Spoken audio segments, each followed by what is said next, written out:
Welcome back to The Explainer, everyone. Today, we're diving into a genuinely epic story. We're talking about the life and legacy of Lord Vishnu's eighth avatar, Lord Krishna. And this isn't just some dusty historical timeline. This is a sweeping narrative about the ultimate triumph of Dharma, right? Let's just jump right in, because this story is packed with divine interventions, massive heroics, and honestly, eternal wisdom that hits just as hard today as it did back then. The one who will kill you has already been born. I mean, just imagine the chilling weight of those words. Thousands of years ago, that exact prophecy, spoken by goddess Yogmaya, essentially set off a chain reaction that completely changed history. It was a massive warning of doom for a tyrant and a huge spark of hope for everyone he oppressed. But to really understand how we arrive at this explosive moment, we've got to go back to the beginning. So, Section 1, the eighth divine avatar and understanding the purpose. To really grasp the magnitude of this epic, we have to recognize who Krishna actually is, the eighth avatar of Lord Vishnu. He incarnated to deliver a message of love, devotion, and the absolute necessity of righteousness over tyranny. And to see why his arrival was so incredibly vital, we need to look at King Kansa. Things went from joyous to terrifying incredibly fast. Our timeline kicks off on what should have been a happy note, the wedding day of Kansa's own sister, Devaki, to Vasudeva. But that joy completely shattered. And Akashwani, a divine voice from the sky, suddenly prophesies that Devaki's eighth son is going to be the one to kill Kansa. Driven by pure, absolute paranoia, Kansa instantly locks up his sister and brother-in-law. And over the next few years, he just mercilessly murders their children, one by one, desperately trying to cheat his own destiny. But as we know, you really can't outsmart the divine. Before we even get to that eighth child, there's this incredible intervention. The seventh child, Balarama, wasn't killed. Instead, goddess Yogamaya miraculously transferred him to the womb of Rohini. This mind-blowing act didn't just save Balarama, it completely dialed up the agonizing anticipation for the arrival of that eighth child, the prophesied destroyer. Which brings us to Section 2, the Midnight Miracle and the Divine Birth. This is honestly one of the most famous nights in history.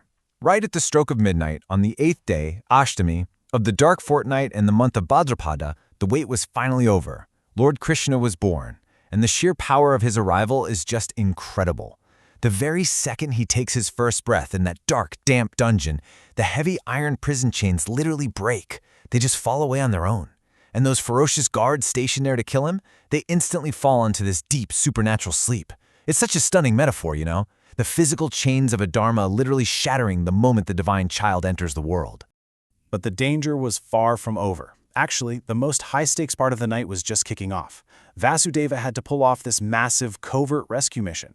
So he places newborn Krishna into a simple basket, walks out into this absolute torrential storm, and physically crosses the raging, overflowing waters of the Yamuna River.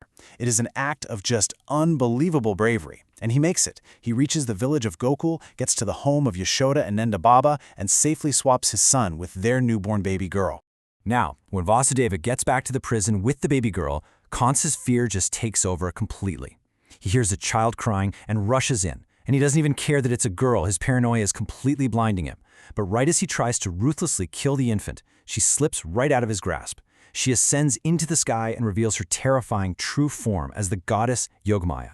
And she delivers that exact warning we talked about at the very beginning of this explainer, telling Kansa that his destroyer is already safe, alive, and thriving somewhere else. Moving on to Section 3, the miraculous childhood in Gokul and the divine play. So, while Kansa is back in Mathura literally stewing in his own paranoia, a totally different world is blossoming across the river. These childhood years in Gokul and Vrindavan are famously known as the Ba-Leelas, or divine play. And there's this really fascinating duality here. On one hand, you've got this mischievous toddler doing makanchori, stealing butter, and just joyfully playing with the gopis and gopas, filling the whole village with laughter. But at the exact same time, he's slaying these terrifyingly deadly demons that a desperate Kansa keeps sending, and he completely subdues the venomous serpent Kalyanag. So his playful charm was perfectly matched by his miraculous power to protect his people. And honestly, nothing captures that duality better than this one specific moment. Lord Indra gets furious and sends torrential, catastrophic rains to drown the villagers. And what does young Krishna do? He simply lifts the entire Govardhan Parvat, an entire mountain, balancing it effortlessly on his little finger like a giant umbrella. He did this not just to save his people, but to completely shatter Lord Indra's immense pride. It's a huge lesson, right? True divine power is always used to protect the humble and break the arrogance of the mighty.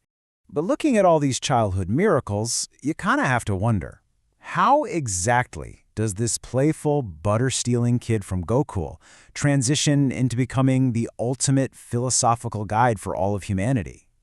Like, what happens when the child grows up and finally faces the destiny he was literally born for? That brings us to Section 4, the victory of Dharma and the Gita, the ultimate purpose. This is the profound culmination of his life's purpose, as he returns to Mathura and eventually steps onto the massive stage of the Mahabharata. We can really see the contrast here between two paths that were always destined to collide. On one side, Kansa's path of Adharma, which is totally defined by fear, cruel imprisonment, and violence. On the flip side, Krishna's path of Dharma, characterized by love, divine play, and liberation. And Krishna absolutely fulfills the grand prophecy of his birth. He finally slays the tyrant Kansa, ends that reign of terror, and liberates his parents from their decades of imprisonment. Dharma directly confronts and defeats Adharma.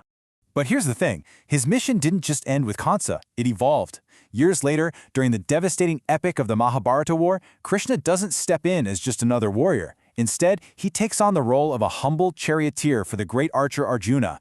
And it's right there, literally, on the precipice of a world-shattering war, that he elevates from a friend and guide to a master of supreme philosophy.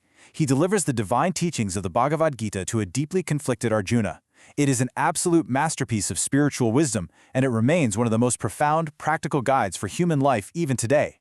And that brings us to the core takeaway of this entire epic. Truth, Dharma, and love always eventually win.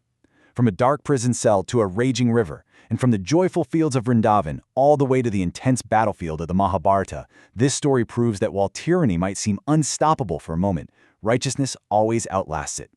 So I want to leave you with this provocative thought as we wrap up this explainer. Knowing that the physical chains of Adharma can literally shatter in the presence of divine truth, how can you apply the fearless, eternal wisdom of the Gita to conquer the obstacles and the Adharma in your own life today? Thank you so much for exploring this with me, and I'll catch you in the next one.